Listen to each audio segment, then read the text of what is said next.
আমাদের যে সুউচ্চ মোয়ের যে গাড়িটা লেডার, আমরা যেটা টিটিএল বলি, টার্ন টেবল লেডার, ওইটাও কিন্তু চলে আসছে, কিন্তু আমরা কিন্তু এখানে সেট করতে পারি নাই। আমরা ম্যানুয়ালি কিন্তু আমাদের যাইতে হয়েছে 9 তলায়। এখানে কিন্তু টার্ন নিয়ে যে গাড়িটা আমরা এখানে সেট করবো এই ব্যবস্থা কিন্তু এখানে নাই। 3টা 4 মিনিটের সময় আমাদের কাছে কন্ট্রোল রুমের মাধ্যমে মেসেজ যায় যে বিজয়নগর 12/1 আত্তরিক টাওয়ারে একটা আগুন দেখা যাচ্ছে, জানালা দিয়ে আগুন দেখা যাচ্ছে, আগুন অনেক বড়, অনেকগুলো ফোন আসে। সাথে সাথে আপনারা জানেন যে এটা নিকটবর্তী ফায়ার স্টেশন আছে, সিদ্দিক বাজার ফায়ার স্টেশন। আগুনের ভয়াবহতার কথা মাথায় নিয়ে সাথে সাথে 4টা টানন একসাথে চলে আসে। পরবর্তীতে আমরা আমাদের টিটিএল এবং ব্রিদিং টেন্ডার সহ আমাদের 6টা ইউনিট এখানে চলে আসে। প্রথম অবস্থায় আমরা অফেন্সিভ অ্যাটাক করি, যেহেতু ফায়ার টাং জানালা দিয়ে অলরেডি বাইরে চলে আসছে। সাথে সাথে যে স্টেয়ার আছে, স্টেয়ার দিয়ে উঠে আমরা আমাদের যে ব্যবস্থা আছে, সিস্টেম আছে, ওই সিস্টেমগুলো অ্যাপ্লাই করে আগুনটাকে নিয়ন্ত্রণে নিয়ে আসি 3টা 30 মিনিটের সময়।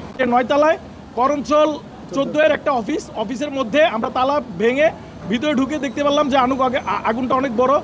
প্রথমত যে প্রবলেমটা হয়েছে, আসলে স্মোক অনেক বেশি ছিল, ভেন্টিলেশনের ব্যবস্থা ছিল একেবারেই অপ্রতুল, যার কারণে আমরা ম্যানুয়ালি গ্লাসগুলো ভেঙে দিয়ে আমরা ন্যাচারাল ভেন্টিলেশনের ব্যবস্থা করে তারপরে সাইড বাই সাইড আমাদের ওই তালা ভেঙে তারপর আগুনটা নেমে দেয়। ফাইল ছিল সেখানে বিদ্যুৎ থেকে হতে পারে, বা হয়তো বা কোনো ডেস্কটপ অন করা ছিল, এরকম হতে পারে। এটা আসলে আমাদের ইনভেস্টিগেশন করে তারপরে বলতে হবে যে এই ভবনটার ক্ষেত্রে যেটা আমরা দেখছি একটা মাত্র সিঁড়ি।